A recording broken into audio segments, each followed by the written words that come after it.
ನಮಸ್ಕಾರ, news of ಹಿಂದೂಸ್ತಾನ್ಗೆ ಸ್ವಾಗತ. ನಾನು ಧನಮ್ಮ. ರೈತರಿಗೆ ಅನ್ಯಾಯ ಮಾಡುತ್ತಿರುವ ಕಾಂಗ್ರೆಸ್ ಸರ್ಕಾರಕ್ಕೆ, ರೈತರಿಗೆ ಬೆಂಬಲ ಬೆಲೆ ನೀಡದಿರುವ ಕಾಂಗ್ರೆಸ್ ಸರ್ಕಾರಕ್ಕೆ, ರೈತರ ವಿರೋಧಿ ಕಾಂಗ್ರೆಸ್ ಸರ್ಕಾರಕ್ಕೆ ಬೇಕೇ ಬೇಕು, ಬೇಕೇ ಬೇಕು. ಎಲ್ಲಿವರೆಗೆ ಹೋರಾಟ, ಎಲ್ಲಿವರೆಗೆ ಹೋರಾಟ. ಮಂತ್ರಿಗಳಾದಂತ MP ಪಾಟೀಲ್ ಸಾಹೇಬರಿಗೆ ನಮ್ಮೆಲ್ಲ ರೈತರ ಪರವಾಗಿ ತುಂಬ ಸ್ವಾಗತವನ್ನು ಕೋರ್ತಾ ಇದ್ದೇನೆ. ಅದೇ ರೀತಿಯಾಗಿ ನಮ್ಮ ಜಿಲ್ಲೆಯ ಜಿಲ್ಲಾಧಿಕಾರಿಗಳಾಗಿರ್ತಕ್ಕಂಥ ಆನಂದ್ ಸಾಹೇಬರು ಕೂಡ ರೈತರ ಪರವಾಗಿ ತುಂಬ ಸ್ವಾಗತವನ್ನು ಕೋರ್ತಾ ಇದ್ದೇನೆ. ಇವತ್ತು ಬಿಜಾಪುರ ಜಿಲ್ಲೆಯಲ್ಲಿ ನಿನ್ನೆಯಿಂದ ಕಬ್ಬು ಬೆಳೆಗಾರರ ಹೋರಾಟ ಪ್ರಾರಂಭ ಆಗಿ 12 ದಿನಕ್ಕೆ ಕಾಲಿಟ್ಟಿದೆ. ಪೂಜ್ಯರ ನೇತೃತ್ವದಲ್ಲಿ ಎಲ್ಲ ಸಂಘಟನೆಯ ಕನ್ನಡ ಪರ, ದಲಿತ ಪರ, ಎಲ್ಲ ರೈತ ಪರ ಎಲ್ಲ ಒಕ್ಕೂಟದಿಂದ ಒಂದು ರೈತರಿಗೆ ಕಬ್ಬಿಗೆ ಯೋಗ್ಯವಾದ ಬೆಲೆ 3,500 ರೂಪಾಯಿ ಕೊಡಲೇಬೇಕಂತ ಹೇಳಿ ನಾವು ಇವತ್ತು ಅಹೋರಾತ್ರಿ ಸತ್ಯಾಗ್ರಹ ಮಾಡ್ತಾ ಇದ್ದೇವೆ. ಇವತ್ತು 2ನೇ ದಿನಕ್ಕೆ ಮಾನ್ಯ ನಮ್ಮ ಸಚಿವರು, ಯಾಕಂದ್ರೆ ರೈತರ ಮುಖದಲ್ಲಿ ಮಂದ ಆಸನ ತಂದು ನೀರನ್ನು ಕಟ್ಟಿರ್ತಕ್ಕಂಥ ಭಗೀರಥರಲ್ಲಿ ಬಂದಿದ್ದಾರೆ. ನಮಗೆ ಏನು ನಮ್ಮ 3,500 ಬೇಡಿಕೆ ಐತಿ ಅವರು ಈಡೇರಿಸ್ತಾ ಇರ್ತಕ್ಕಂಥ ಭಾವನೆಯೂ ಕೂಡ ನಮ್ಮಲ್ಲಿ ಐತಿ. ಯಾಕಂದ್ರೆ ತಾವೀಗ ಕೈಗಾರಿಕಾ ಮಂತ್ರಿ ಸಾಹೇಬ್ ಇರೋದ್ರಿಂದ ಈ ನಾವು ಬೆಳೆದಿರ್ತಕ್ಕಂಥ ಬಾಯ್ ಪ್ರಾಡಕ್ಟ್ನಿಂದ ಕೂಡ ನೀವು ಸಾಕಷ್ಟು ಯುವಕರಿಗೆ ಕೆಲಸ ಕೊಡಬೇಕಾಗೈತಿ. ಈ ಕಬ್ಬನ್ನು ನೋಡಿದಾಗ ಕೂಡ ತಮ್ಮ ಬಾಯ್ ಪ್ರಾಡಕ್ಟ್ ಕಮ್ಮಿ ಸಿಗ್ತೈತಿ. ಅದಕ್ಕಾಗಿ ಯಾಕಂದ್ರೆ ಹಿಂದೆ ಎಷ್ಟು ಬೆಲೆ ಇತ್ತು, ಈಗೂ ಅಷ್ಟೇ. ಗೊಬ್ಬರ ರೇಟ್ ಎಷ್ಟಿತ್ತು, ಆಮೇಲೆ ಪೆಟ್ರೋಲ್ ಇರ್ತೈತಿ. ಈಗ ಯಾಕಂದ್ರೆ ಮೊದಲು 100 ರೂಪಾಯಿಗೆ ಸರಿಗೆ ಬರ್ತಿದ್ರು, ಇವತ್ತು 500 ರೂಪಾಯಿ ಪೆಟ್ರೋಲ್ ಅವಶ್ಯಕತೆ ಇಲ್ಲ. ಬಿಜಾಪುರ ಜಿಲ್ಲೆಯಲ್ಲಿ 4 ಲಕ್ಷ ಎಕರೆ ಕಬ್ಬು ಬೆಳೀತಾ ಇದ್ವಿ ಸರ್. ಇವಾಗ ಈಗಾಗಲೇ ನಾವು ಎಲ್ಲ ಬೆಳೆ ಅಂತೂ ಮಳೆಯಿಂದ ಹಾಳಾಗಿ ಹೋಗ್ಬಿಟ್ಟೈತಿ. ಬಹಳ ಸ್ಪಷ್ಟವಾಗಿ ಹೇಳ್ತೀನಿ, ನಾನು ಬಹಳ ಸ್ಪಷ್ಟವಾಗಿ ಹೇಳ್ತೀನಿ. ನಮ್ಮ ಮುಖ್ಯಮಂತ್ರಿಗಳು ರೈತರ ಪರವಾಗಿದ್ದಾರೆ, ನಮ್ಮ ಸರ್ಕಾರ ರೈತರ ಪರವಾಗಿದೆ. ನಮ್ಮ ಸರ್ಕಾರ ಇವತ್ತು ಸಹ ನಮ್ಮ ಮುಖ್ಯಮಂತ್ರಿಗಳು, ನಮ್ಮ ಸರ್ಕಾರ ಕಬ್ಬು ಬೆಳೆಗಾರ ಪರವಾಗಿದೀವಿ ಅನ್ನೋ ಮಾತ್ರ ಬಹಳ ಸ್ಪಷ್ಟವಾಗಿ ತಿಳಿಸ್ತದೆ, ಬಹಳ ಸ್ಪಷ್ಟವಾಗಿ ಹೇಳ್ತೀನಿ. ಇವತ್ತು ನಾವು ನಮ್ಮ ಸಕ್ಕರೆ ಸಚಿವರು ಕೂಡ ನಮ್ಮ ಜಿಲ್ಲೆಯಲ್ಲಿದ್ದಾರೆ.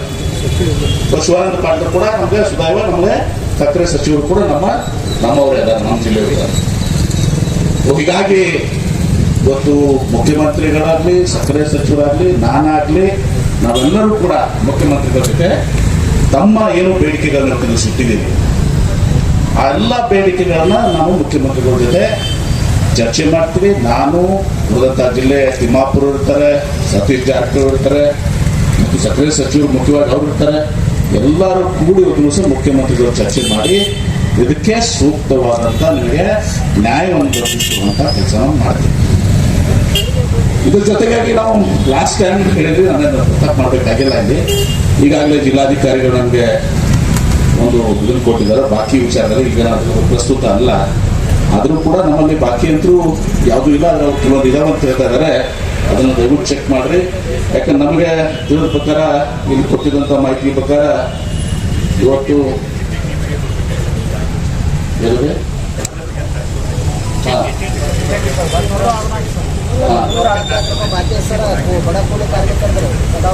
ರೈತರು ಆಗಿರೋದಿಲ್ಲ, ಅದು ಅದು ಅದು ಅದನ್ನು ನೀವು ಡೀಲ್ ಮಾಡಿ. ರೈತರಿಗೆ ಕೊಟ್ಟಿದ್ದಾರೆ, ನಾನು ರೈತರಿಗೆ ನಾನು ಕೊಟ್ಟ ಪ್ರಕಾರ ಇಲ್ಲಿ ಕೊಟ್ಟಿದ್ದಾರೆ.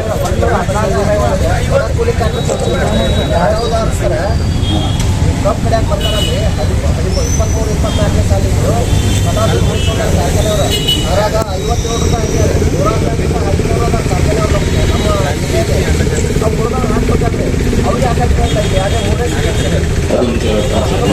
ಅದನ್ನ ನಾನು ಜಿಲ್ಲಾಧಿಕಾರಿಗಳು ವಿನಂತಿ ಮಾಡ್ತೀನಿ.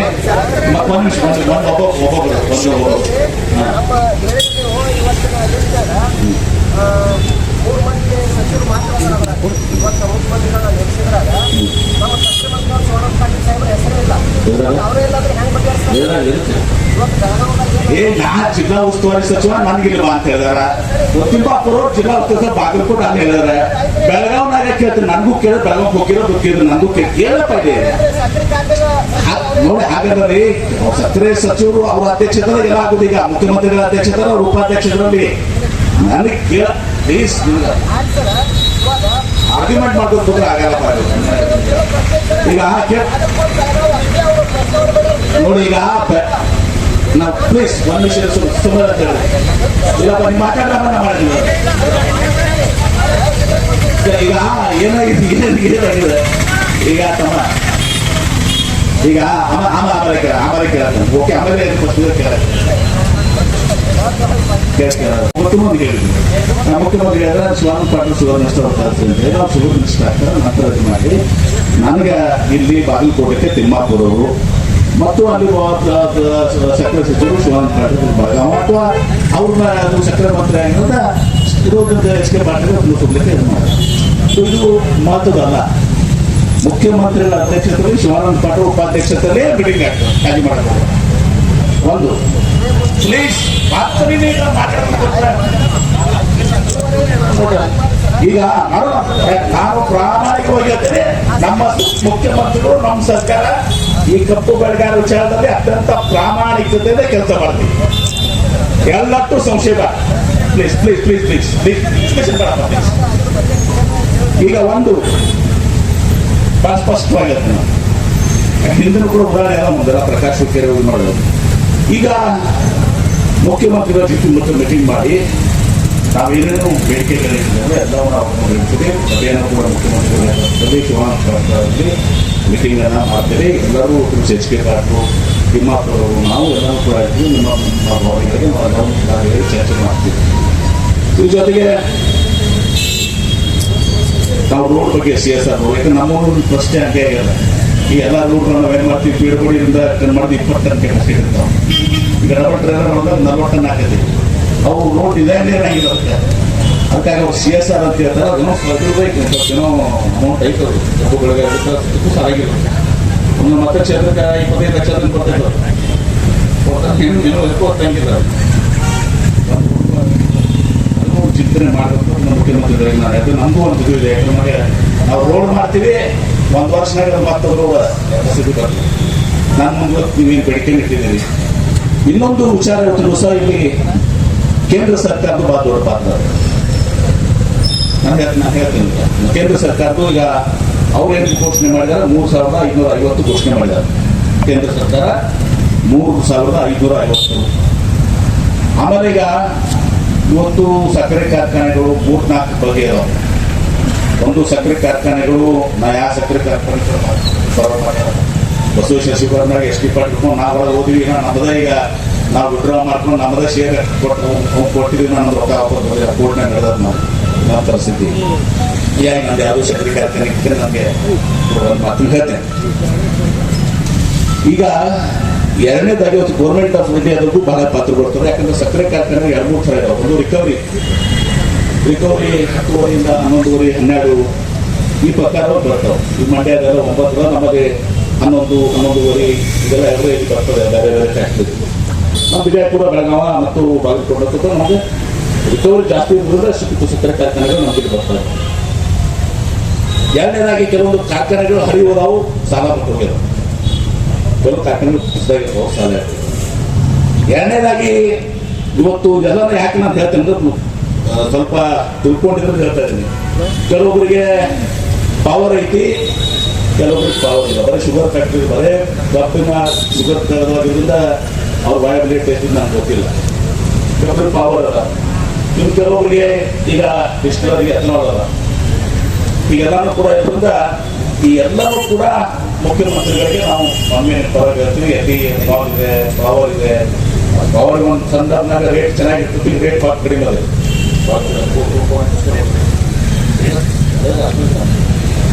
ಎರಡು ಪವರ್ಗೆ ಎಥನಾಲ್ಗಿದೆ. ಈಗ ಕೇಂದ್ರ ಸರ್ಕಾರ FRP ನಿರ್ವಹಣೆ ಮಾಡೋದು ಕೇಂದ್ರ ಸರ್ಕಾರ. ಯಾಕಂದ್ರೆ ಬರೇ ರಾಜ್ಯ ಸರ್ಕಾರ ಹೇಳ್ತಾರೆ, ಕೇಂದ್ರ ಸರ್ಕಾರಕ್ಕೂ ಕೂಡ ನಾವು ಪ್ರಧಾನಮಂತ್ರಿಗಳಿಗೆ ಮುಖ್ಯಮಂತ್ರಿಗಳಿಗೆ ನಾವು ಹೇಳ್ತೀವಿ. ಪ್ರಧಾನಮಂತ್ರಿಗಳಂತೂ ಒಂದು ನಿಯೋಗ ಹೋಗಿ ಪ್ರಧಾನಮಂತ್ರಿಗಳು ಕೂಡ ಮಾತಾಡ್ಬೇಕಾಗ್ತದೆ. ಯಾಕಂದ್ರೆ ಏನು ನೋಡಿದ್ರೆ ಕಳೆದ 9 ವರ್ಷ ಆಯ್ತು ನಿಮ್ಮ MRP ಶುಗರ್ MRP 9 ವರ್ಷ ರಿವೈಸ್ ಮಾಡಿ 9 ಇಯರ್ಸ್ ಕಳೆದ 9 ವರ್ಷದಿಂದ ಆಮೇಲೆ ಎಥನಾಲ್ ನಾವು ಹೇಳ್ತೀವಿ, ನಾವೆಲ್ಲ ಹೋರಾಟ ಮಾಡ್ತಾರೆ. ಎಥನಾಲ್ ನಮ್ಮ ರಾಜ್ಯಕ್ಕೆ ಒಂದು 40%. ಯಾರೋ ಮಾತಾಡಿದ್ರೆ ಏನಪ್ಪ ಪ್ರಾಬ್ಲಮ್ ಇಲ್ಲ, ಮುಂಚೆನೂ ಮಾತಾಡಿದ್ದಾರೆ. ಅಂದ್ರೆ ಉತ್ಪಾದನೆ ಮಾಡಿದಂಥ 40% ಅಷ್ಟೇ. ಇವು ಕೂಡ ಕೆಲವೊಂದು ಸಮಸ್ಯೆಗಳು. ಹೀಗಾಗಿ ನಾವು ಎಲ್ಲವನ್ನ ಎಥನಾಲ್ ಪ್ರೊಡ್ಯೂಸ್ ಮಾಡ್ತಾರೆ. ಇವತ್ತು ನಾವು ಹೇಳ್ತೇವೆ ಭಾಳ ದೊಡ್ಡ ರೈತಿಗೆ ಎಥನಾಲ್ ನಾವು ತಗೋತೀವಿ, ಇದು ಮಾಡ್ತೀವಿ, ಎಲ್ಲಾನು ಕೂಡ ಹೇಳ್ತೀವಿ. ನಾವು ತಗೋಬೇಕು ಬಸ್ಸಲ್ಲಿ ಮಾಡ್ಕೊಂಡು ಕರ್ನಾಟಕ ಇಂಡಿಯಾ ಅಂದ್ರೆ ನಮ್ಮ ಏನು ಬಿ ಎಸ್ ಇದೆಯಲ್ಲ, ಭಾರತ ಪೆಟ್ರೋಲ್ ಬರ್ಬೋದು, ಆ ಕಡೆ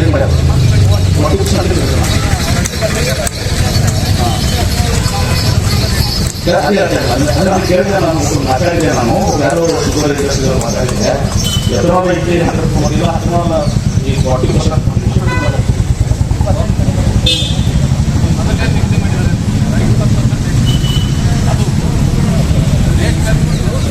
ಪರಿಣಾಮ ಆಗ್ತದೆ. ಹೀಗಾಗಿ ಕೇಂದ್ರ ಸರ್ಕಾರದ ಪಾತ್ರ ಇದೆ. ಬರೀ ರಾಜ್ಯ ಸರ್ಕಾರನ ಹೇಳುವುದ್ರೆ ಆಗಂಗಿಲ್ಲ. ರಾಜ್ಯ ಸರ್ಕಾರ ಏನ್ ಮಾಡಬೇಕು ನಾವು ಮಾಡ್ತೀವಿ. ಕೇಂದ್ರ ಸರ್ಕಾರದ ಜವಾಬ್ದಾರಿ ಇವತ್ತು ನಮ್ಮ ವಿಜೇಂದ್ರ ಅವ್ರು ಹೆಂಗಿದ್ರು ಬೆಳಗಾವಿಯಾಗ ಬಿಜೆಪಿ ಅಧ್ಯಕ್ಷರಾದ, ಅವರಲ್ಲಿ ರೈತರು ಹೋರಾಟದ ಭಾಗವಹಿಸಿದಾರೆ. ಅವ್ರಿಗೂ ನೀವು ವಿನಂತಿ ಮಾಡ್ಕೋಬೇಕು. ಅವ್ರು ಹೇಳ್ಬೇಕು ಏನಂದ್ರೆ, ನೀವು ಪ್ರಧಾನಮಂತ್ರಿ ಕಡೆ ಒಂದು ಕೊಡಿಸಿ ಇವತ್ತು MRP ಏನು 9 ವರ್ಷ. ಯಾಕಂದ್ರೆ ಇವೆಲ್ಲರೂ ಕೂಡ ಏನಾಗ್ತದೆ, ಸಕ್ಕರೆ ಬೆಲೆ ಸಿಕ್ಕಾಗ ಪ್ಲೀಸ್ ಇವ್ರು ನಾನು ಮಾತಾಡ್ತಾ ಇದ್ದೀನಿ. ಈಗ ಇದೆಲ್ಲ ಏನಂದ್ರೆ ಕೇಂದ್ರ ಸರ್ಕಾರ, ನಾವೇನು ಹೇಳ್ತಾ ಇದೀವಿ, ರಾಜ್ಯ ಸರ್ಕಾರ ಮತ್ತು ಕೇಂದ್ರ ಸರ್ಕಾರ ಕೂಡಿ ಇವತ್ತು ಇದೆಲ್ಲವನ್ನ ಗಣನೆ ತಗೊಂಡಾಗ ರೈತರಿಗೂ ಕೂಡ ಒಳ್ಳೇದಾಗ್ತದೆ. ಯಾರು ಹುಡುಗರು ಟೀಕೆ ಮಾಡ್ತಾ ಇಲ್ಲ. ರಾಜ್ಯ ಸರ್ಕಾರ ಮಾಡ್ಬೇಕಾಗಿದ್ದು ನಾವು ಮಾಡ್ತೀವಿ. ಕೇಂದ್ರ ಸರ್ಕಾರಕ್ಕೆ ನಾವು ಮಾತಾಡಿ ಬಂದಿರೋ ಶುಗರ್ ಇಂಡಸ್ಟ್ರಿಗೆ.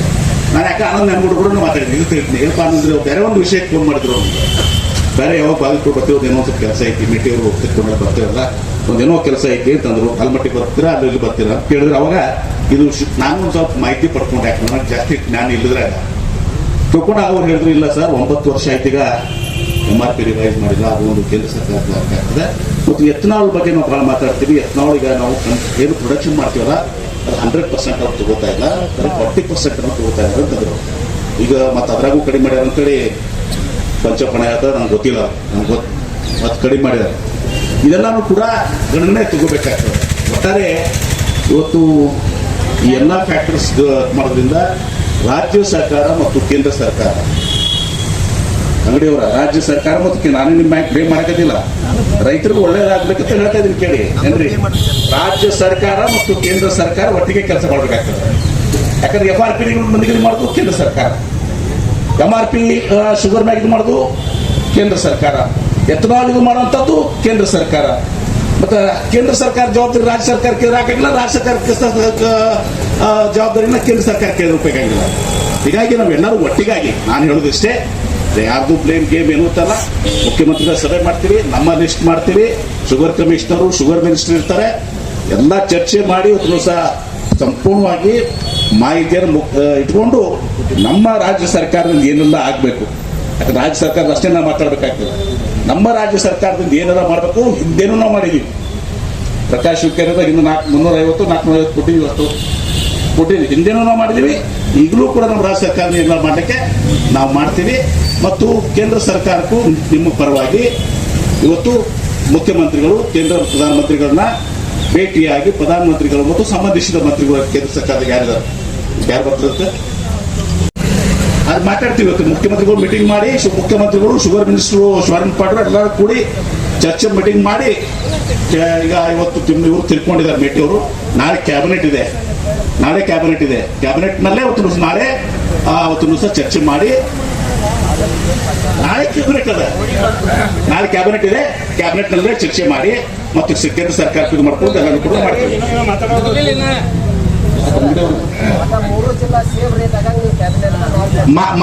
ಏನೇನು ಹಂಗ ಕೇಂದ್ರ ಸರ್ಕಾರದ ಏನ್ ಕಾನೂನು ಐತಾರಪ್ಪ, FRP 10.2 ಏನೋ 10.25 ರಿಕವರಿ ಇದ್ರೆ ಕೇಂದ್ರ ಸರ್ಕಾರ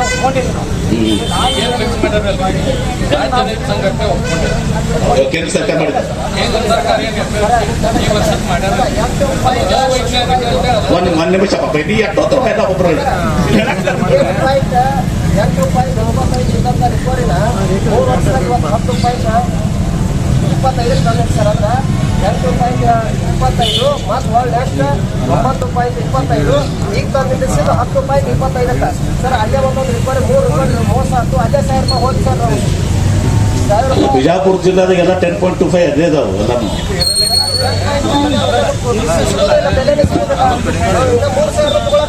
ಒಬ್ಬೊಬ್ರು ಮಾತಾಡ್ರಪ್ಪ, ಎಲ್ಲರೂ ಮಾತಾಡ್ತಾರೆ. ಪಂಚಪ್ಪಣ್ಣ ಮಾತಾಡ್ಲಿ. ನಾ ಇಲ್ಲಿ ಭಾಷಣ ಮಾಡ್ಲಿಕ್ಕೆ ಹೋಗೋದಿಲ್ರಿ. ನೇರವಾಗಿ ನಮ್ಮ ಉಸ್ತುವಾರಿ ಸಚಿವರದ ಜವಾಬ್ದಾರಿ ಮತ್ತು ಜಿಲ್ಲಾಧಿಕಾರಿಗಳ ಜವಾಬ್ದಾರಿ. ಈಗ ನೀವು ಹೇಳ್ದಂಗೆ ರೈತರನ್ನ ರಾಜಕೀಕರಣಗೊಳಿಸಲಾರದೆ ನಾವು ನಿಷ್ಪಕ್ಷಪಾತದಿಂದ ರೈತನ ದೃಷ್ಟಿಕೋನದಿಂದ ಇಟ್ಟುಕೊಂಡು ಮಾತಾಡೋದನ್ನ ರಾಜಕಾರಣ ಮಾತಾಡೋದಲ್ಲ. ಆದ್ರೆ ಇಲ್ಲಿ ಈ ಸಮಸ್ಯೆಗೆ 20 ವರ್ಷಗಳಿಂದ ಮುಂದುವರೆದಿರ್ತಕ್ಕಂಥ ಸಮಸ್ಯೆ ಇದೆ. 2005ರಿಂದ ಯಾವುದೇ ಸರ್ಕಾರಗಳು ಬಂದರೂ ಸಹಿತ ಇವತ್ತಿಗೂ ಪರಿಹಾರ ಯಾಕೆ ಮಾಡ್ಲಿಕ್ಕೆ ಆಗಿಲ್ಲ ಅಂದ್ರೆ ಕೇಂದ್ರ ಸರ್ಕಾರ ಮತ್ತು ರಾಜ್ಯ ಸರ್ಕಾರ ಜಂಟಿಯಾಗಿ ಈ ಸಮಸ್ಯೆ ನಿವಾರಣೆ ಮಾಡ್ಲಿಕ್ಕೆ ಪ್ಲಾನ್ ಮಾಡೇ ಇಲ್ಲ, ಇವತ್ತಿಗೂ ಆಗಿಲ್ಲ. ಈಗ ನಿಜವಾಗಿ ವೈಜ್ಞಾನಿಕ ಉತ್ಪಾದನೆ ವೆಚ್ಚದ ಆಧಾರದ ಮೇಲೆ FRP ನಿಗದಿ ಮಾಡತಕ್ಕಂಥ ಹೊಣೆಗಾರಿಕೆ ಕೇಂದ್ರ ಸರ್ಕಾರದ. ಯಾವ ಉತ್ಪಾದನಾ ವೆಚ್ಚ ಇವ್ರ ಗಣನೆಗೆ ತಗೊಂಡು ನಾವು ಕೊಂಡ್ಕೊಳ್ತಕ್ಕಂಥ ಮಾಲು 3 ನಿಂದ 4 ಪಟ್ಟು ಹೆಚ್ಚಾಗ್ಯದ. ಆದ್ರೆ ನೀವು ಮಾಡಿರ್ತಕ್ಕದ್ದು 1 ಪಟ್ಟು. ಅದಕ್ಕೆ ನಾನು ಅದು ಯಾರ ಪಾತ್ರ ಯಾರು ಅನ್ನೋದಕ್ಕಿಂತಲೂ ನಾನು ನೇರವಾಗಿ ಸಾಹೇಬ್ರ ಇದ್ರಾಗ 2 ಒಂದು ತುರ್ತು ಪರಿಹಾರ, ಇನ್ನೊಂದು ಶಾಶ್ವತ ಪರಿಹಾರ. ನೀವು ಶಾಶ್ವತ ಪರಿಹಾರದ ಬಗ್ಗೆ ರಾಜ್ಯ ರೈತ ಸಂಘಟನೆಗಳ ಅಧ್ಯಕ್ಷರ ಅವ್ರ ಜೊತೆ ಮೀಟಿಂಗ್ ಮಾಡಿ ಅಲ್ಲಿ ಮಾಡ್ಕೊಡಿ. ತುರ್ತು ಪರಿಹಾರ ಈ ಸದ್ಯ ನಮ್ಮ ಪಟ್ಟು ಇರ್ಲಿಕ್ಕತ್ತದ. ಈ ವರ್ಷ ಮುಂಗಾರು ಬೆಳೆ ಎಲ್ಲ ಹಾಳಾಗಬೇಕಲ್ಲ, ಕಬ್ಬು ಬಂದ್ಬಿಟ್ರೆ ಏನೂ ಇಲ್ಲ. ಅದೇ ನಮ್ಮ ಜೀವನಕ್ಕೆ ಆಧಾರ. ಅದಕ್ಕೆ ಅದನ್ನು ತುರ್ತು ಕಾರ್ಖಾನೆಗೆ ಹೋಗ್ತಕ್ಕಂಥ ನಿಟ್ಟಿನಲ್ಲಿ ಮಾನ್ಯ ಜಿಲ್ಲಾಧಿಕಾರಿಗಳು ಯಾವುದೇ ಕಾರ್ಖಾನೆಯವರು ಯಾವ ವರ್ಷನೂ FRP ನಾರ್ಮ್ಸ್ ಪ್ರಕಾರ 14 ದಿನಗಳಲ್ಲಿ ಪೇಮೆಂಟ್ ಯಾವ ಕಾರ್ಖಾನೆಯವರು ಮಾಡಿಲ್ಲ. ಅದು ಎಷ್ಟೇ ದಿವಸ, 15 ದಿವಸ ಲೇಟ್ ಮಾಡಲಿ, ತಿಂಗಳೇ ಲೇಟ್ ಮಾಡಲಿ, 2 ತಿಂಗಳು ಲೇಟ್ ಮಾಡಲಿ, as per FRP norms 15% interest include ಮಾಡಿ ಪೇಮೆಂಟ್ ಮಾಡ್ಬೇಕಂತದ ಅದ ಇಲ್ರಿ. ಯಾವ ಮಾಡಿದ್ರಿ? ಒಂದೇ ಒಂದು ಕಾರ್ಖಾನೆ ಮಾಡೋದ ಹೆಸರು ಹೇಳ್ರಿ ನೀವು, ಯಾರು ಮಾಡಿಲ್ಲ. ಅದನ್ನ ನಿರ್ವಹಣೆ ಮಾಡ್ತಕ್ಕಂಥದ್ದು, ಅದನ್ನ ಏನಂತ ಇಂಪ್ಲಿಮೆಂಟ್ ಮಾಡ್ತಕ್ಕಂಥ ಅಥಾರಿಟಿ ತಮ್ಗದ. ಅದಕ್ಕೆ ತಾವು ಈ ಹಂಗಾಮಿನಲ್ಲಿ ಆದ್ರೆ ಸಹಿತ 14 ದಿವಸದ ನಂತರ ಅವ ಪೇಮೆಂಟ್ ಮಾಡುವ ಕಾರ್ಖಾನೆ ಒಂದು ವೇಳೆ ಯಾವುದೋ ಕಾರಣಕ್ಕೆ ವಿಳಂಬ ಆದ್ರೆ ಆ ವಿಳಂಬದ ಅವಧಿಗೆ 15% ಬಡ್ಡಿ ಹಾಕಿ ಕೊಡಬೇಕು. ದಿಸ್ ಇಸ್ ನಂಬರ್ 1 ತುರ್ತು ಮಾಡ್ತಕ್ಕಂಥದ್ದು. ನಂಬರ್ 2 ನೀವು ಇಳುವರಿ ಬಗ್ಗೆ ಹೇಳ್ತೀರಿ. ಇಳುವರಿ ಮೊದಲ 9 ಪಾಯಿಂಟ್ ಇತ್ತು ಸರ್. FRP ನಾರ್ಮ್ ಪ್ರಕಾರ 9 ಬಂದ್ರೆ ದಟ್ ಇಸ್ ಎಲಿಜಿಬಲ್ ಕೇನ್. ಆಮೇಲೆ ಏನ್ ಮಾಡಿದ್ರು 9.5 ಮಾಡಿದ್ರು. ಈ 10 ಅಲ್ಲಿ ಇರ್ತಾರೆ. ಅಂದ್ರೆ ನೀವು ಒಂದು ಪಾಯಿಂಟಿಗೆ 350 ರೂಪಾಯಿ ರೈತರಿಗೆ ಅಲ್ಲೇ ಹೊರತು ಕೊಟ್ಟಂಗೆ ಡಿಫ್ರೆಂಟ್. ಅದು ಆಗ್ಬಿಡ್ದ್ರಿ 9.5 ಈಸ್ ದಟ್. ಇದು ರಿಕವರಿ ಆಧಾರದ ಮೇಲೆ ಅದ ಸಾಹೇಬ್ರೆ. ಈಗ ನೀವು ಕೃಷ್ಣಾ ಬೆಲ್ಟ್ನಾಗ ಮಹಾರಾಷ್ಟ್ರಕ್ಕೆ ಹೋದ್ರೆ 13-14% ರಿಕವರಿ ಅದು ಆಟೋಮೆಟಿಕ್ ಅಲ್ಲಿ ಹೆಚ್ಚಾಗ್ತದೆ. ನಮ್ಮಲ್ಲಿ ಇನ್ನೊಂದು ಏನು ದೋಷ ಆಗ್ಲಿಕ್ಕಂದ್ರೆ ತಾವು ಕಾರ್ಖಾನೆಯವ್ರಿಗೆ ನಿರ್ಬಂಧ ಹಾಕ್ರಿ, ಮ್ಯಾಚ್ಯೂರ್ಡ್ ಆಗ್ಲಾರ್ಕ ಏನ್ ತೋಳಾರ್ದಂಗೆ ತಾವು ನೋಡ್ಕೊಳ್ಳಿ. ವಿದೌಟ್ ಮ್ಯಾಚ್ಯೂರಿಟಿ ಏನ್ ಕಬ್ಬದ ನೀವು 9% ಇವತ್ತೇನ್ ಕೇಂದ್ರ ಸರ್ಕಾರದವ್ರು ನಿಗದಿ ಮಾಡ್ಯಾರ ಮ್ಯಾಚ್ಯೂರ್ಡ್ ಕೇನ್ ಅದಕ್ಕೆ ಅನ್ಬೇಕಂತ ಹೇಳಿ, ಅದಕ್ಕಿಂತಲೂ ಕೆಳಗಿಂದ ಖರೀದಿ ಮಾಡ್ಲಿಕ್ಕೆ ತಾವು ನಿರ್ಬಂಧ ಹಾಕ್ರಿ. ಎವರೇಜ್ ಆಗಿ ಈಗ 12-13 ಬೆಳೆದಂತ ರೈತ ಹೊಡೆದು ಕೊಡಿರ್ತದ. ನಾ 12-13 ನಾನು ರಿಕವರಿ ಇದ್ದದ್ದು ಕಬ್ಬು ಕೊಟ್ಟೆ, ಒಬ್ಬೊಂದು 5-6 ರಿಕವರಿ ಇದ್ದದ್ದು ಕಬ್ಬು ಬತ್ತು, ಪೆಟ್ಟಾಗಿ ಬೀಳ್ತದ್ರಿ. ರಿಕವರಿ ಚೆಕ್ ಮಾಡೋ ಸಿಸ್ಟಮ್ ಇಲ್ಲ ಸರ್. ಕೆಲವೊಂದು ಕಾರ್ಖಾನೆಯವರು ಈ ಕೋಜನ್ಗೆ ಹಿಪ್ಪಿ ಕಮ್ಮಿ ಬೀಳ್ತದ ಅಂತ ಹೇಳಿ ಲೋ ರಿಕವರಿ ಕೇನ್ ತಗೋತಾರೆ. ಯಾರು ಕೊಟ್ಟರೆ ಅವರಿಗೆ ಲೋ ರಿಕವರಿ ತೋರಕ್ಕೆ ಅಧಿಕಾರ? ತಾವು 2 ಜವಾಬ್ದಾರಿಗಳನ್ನು ತಾವು ನಿಭಾಯಿಸಿ. ಒಂದು, ಲೋ ರಿಕವರಿ ಕೇನ್ ತಗೋಬಾರ್ದು.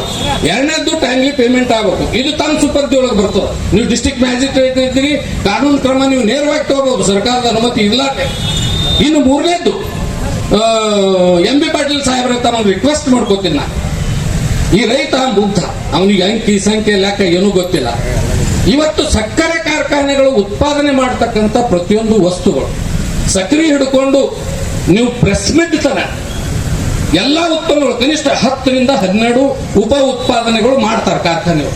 ಪ್ರತಿಯೊಂದರ ಮೇಲೂ ತಾವು ರಾಜ್ಯ ಸರ್ಕಾರ ಮತ್ತು ಕೇಂದ್ರ ಸರ್ಕಾರದವರು ಟ್ಯಾಕ್ಸ್ ಹಾಕ್ತೀವಿ. ಬೈ ಟ್ಯಾಕ್ಸ್ ನಿಮ್ಗೆ 6000 ರೂಪೀಸ್ ಕಲೆಕ್ಟ್ ಆಗ್ತದೆ. ನೀವು ಇಂಥ ಸಂದರ್ಭದೊಳಗೆ ಈಗ ಹೆಂಗ್ ತೊಗರಿ ಕೊಟ್ಟಿರಿ ಇಲ್ಲಿ ಗುಲ್ಬರ್ಗದಾಗ ಎಲ್ಲ ಕಡೆನೂ ಇಡೀ ರಾಜ್ಯದ ತುಂಬಾ ತೊಗರಿಗೆ 7,000 ರೂಪಾಯಿ ಬೆಂಬಲ ಬೆಲೆ ಇವರು ಕೇಂದ್ರದವ್ರು ನಿಗದಿ ಮಾಡಿದ್ರೆ ನೀವು 500 ರೂಪಾಯಿ ಹಾಕಿ ಕೊಟ್ಟಿರಿ.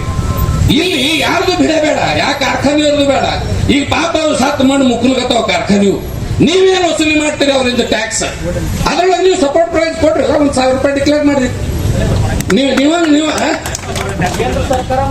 ಎಲ್ಲ ಇಬ್ರು ಕೂಡಿ, ನೀವು ಇಬ್ರು ಈಗ ತೊಗರಿ ಒಳಗೆ ಹ್ಯಾಂಗ ಅವರು ನೀವು ಕೂಡ ಹಂಚಿಕೊಳ್ಳುತ್ತಿರಲ್ಲ. ನಮಗೇನ್ ಬೇಕು ಸಾಹೇಬ್ರ? ನಮಗೇನು ಹೋಳಿ ಬೇಕು, ನೀವು ಹಬ್ಬಿದ್ದೊಳಗೆ ಕೊಡ್ರಿ, ಖುಲ್ಲಾದೊಳಗೆ ಕೊಡ್ರಿ. ಎರಡೂ ಹೇಳಿದ್ನ ಕೇಂದ್ರ ಮತ್ತು ರಾಜ್ಯ ಸರ್ಕಾರ ಎರಡೂ ವಿಧಿಸ್ತಕ್ಕಂಥ ತೆರಿಗೆ 6,000 ರೂಪಾಯಿ ಕಲೆಕ್ಟ್ ಮಾಡ್ತೀರಿ. ಆ 6,000 ರೂಪಾಯಿ ಒಳಗೆ ಒಂದು 25% ಬೇಡ 10%, 6,000ಕ್ಕೆ 600 ಆಯ್ತಲ್ರಿ. ನೀವೊಂದು 600 ಇದು ಕೂಡಿಸಲ್ಲ, 3,200ಕ್ಕೆ. ಈ 3,200 ತನಕ ಬಂದು ನಿಂತಾರಲ್ಲ ಅವ್ರು ಕಾರ್ಖಾನೆಯವರು. ನೀವು ಇದೊಂದು 600 ಪ್ಲಸ್ ಮಾಡಿದ್ರೆ 8,000, 3,800 ಆಯ್ತಿಲ್ಲ. ನಮಗೂ ಇಟ್ಟು ಲೆಕ್ಕ ಮಾಡಿಟ್ಟು ಓದಿಸ್ಯಾರ್ರಿ, ದಯಮಾಡಿ ಅದಕ್ಕೆ ಓದಿಸ್ಯಾರ. ದಯಮಾಡಿ ನಾವು ಮನಸ್ಸು ಮಾಡಿದ್ರೆ ಏನ್ರಿ ಇವತ್ತ ಕರ್ನಾಟಕ ರಾಜ್ಯ ಸರ್ಕಾರದೊಳಗೆ ಯಾವುದೋ ಆಗೋದಿಲ್ಲ ಅಂತಿಲ್ಲ. ಮುಂಬರುವ ಮುಖ್ಯಮಂತ್ರಿಗಳು ಹೇಳಿ ಇದು ಆಗ್ಲಿಕ್ಕತ್ತದ. ಈಗ ಅದಕ್ಕೆ ನ್ಯಾಯ ಸಿಗಬೇಕು ಅಂದ್ರೆ ಈ ರೈತನ ಹುದಲೊಂದು ಹೊರಗೆ ತೆಗೀರಿ, ನಿಮ್ಮ ಶೆಡು ನೀವು ಇಳಿರ್ತವ. ಮತ್ ನೀವು ಈ ರೈತಗೆ ಅಲ್ಲೇ ಕುಟ್ಟಿಸಿದ್ರಿ, ಆ ರೈತನ ಶಾಪ್ ನೀವು ತಡ್ತವ. ಯಾವಾಗ ಮಾಡ್ಕೋತೀರ ನೋಡಿ. ನಿರಂತರ ಸುದ್ದಿಗಾಗಿ ನೋಡ್ತಾ ಇರಿ ನ್ಯೂಸ್ ಆಫ್ ಹಿಂದೂಸ್ತಾನ್.